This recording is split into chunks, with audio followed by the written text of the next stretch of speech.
Basically यहाँ पर जो डीएवीपी का कार्यालय है वहाँ पे कुछ छात्र संगठनों के द्वारा बीच बीच में आंदोलन किया गया कि यहाँ से पेपर आउट हुए।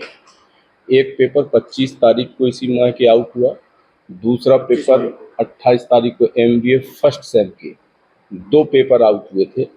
उन पेपरों में ये देखा गया था कि जो क्वांटिटेटिव टेक्निक और अकाउंटिंग फॉर मैनेजर की ये 2 पेपर है, ये आउट हुए हैं और काफ़ी असंतोष था छात्र संगठनों में। और ये था कि कोई भी परीक्षा सही तरीके से संपन्न नहीं होती है और उसकी शिकायत वरिष्ठ कार्यालयों में भी दी गई थी, बहुत सारी जगह पर ज्ञापन दिए गए थे। बड़ी चुनौती थी कि हर 2 दिन में या 3 दिन में कोई ना कोई पेपर आउट होता है, परीक्षाएं सही तरीके से संचालित नहीं होती हैं। उस पर से 30 तारीख को प्राथमिकी दर्ज कर ली गई थी थाना छोटी ग्वालटोली में। उसमें से एसीपी तुषार सिंह के नेतृत्व में थाना प्रभारी उमेश यादव के अध्यक्षता में एक टीम गठित की गई थी कि इस चैलेंज को स्वीकार करिए और मूल आरोपी तक पहुंचिए।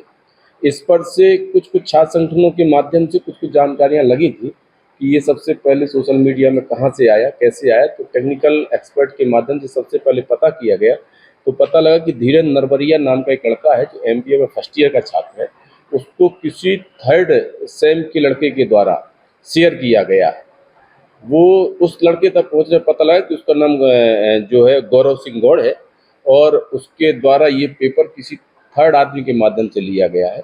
जो मूल कड़ी थी उसमें देखा गया कि जो ideal institute of management Rao में है, उसके जो हेड हैं उनका जो कंप्यूटर ऑपरेटर है, उसके द्वारा जो पेपर है उसको बाकायदे अपने पोजीशन में ले करके और सोशल मीडिया के माध्यम से और अपने परिचितों के माध्यम से उसको लोगों के बीच में दिया गया है। तो वर्तमान में ये तीनों आरोपी हमारे अभिरक्षा में हैं और इनके द्वारा किए गए कृत्य को स्वीकार किया गया है।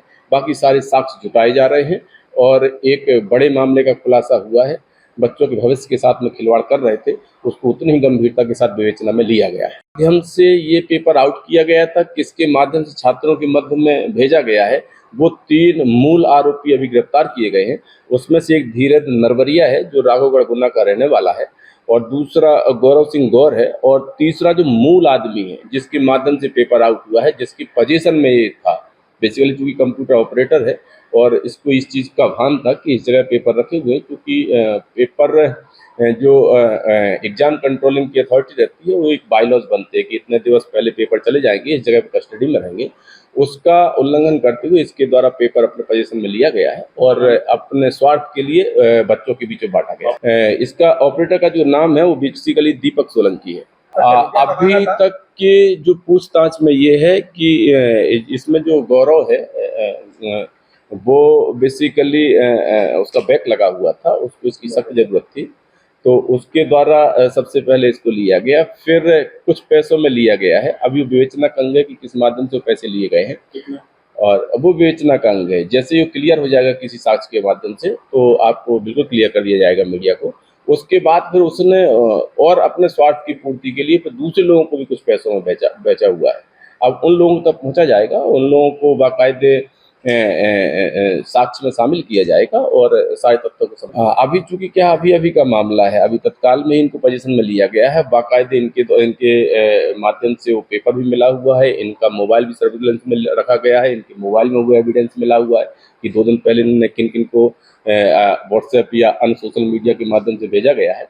अब वो पूरा जांच का विषय बना हुआ है, लेकिन ये क्लियर है कि पेपर इनके द्वारा आउट किया गया। ये भी बिल्कुल क्लियर है कि अपने निस्वार्थ की पूर्ति के लिए इसको आउट किया गया है, उससे कुछ पैसा कमाने की भी नियत थी इनकी और कुछ पैसा भी कमाया गया है। बिल्कुल, किसने इसमें लाभ की नियत से इसमें शामिल हुआ है, कौन सा व्यक्ति उस षड्यंत्र में और भी शामिल है, इसके लिए हमारे एसीपी साहब पूर्णतः लगे हुए हैं, क्योंकि बच्चों का मामला, बच्चों के भविष्य का मामला, इसको पूर्ण गंभीरता से लिया जा रहा है। जो भी और भी दोषी होंगे जरूर इस पर कार्रवाई की जाएगी।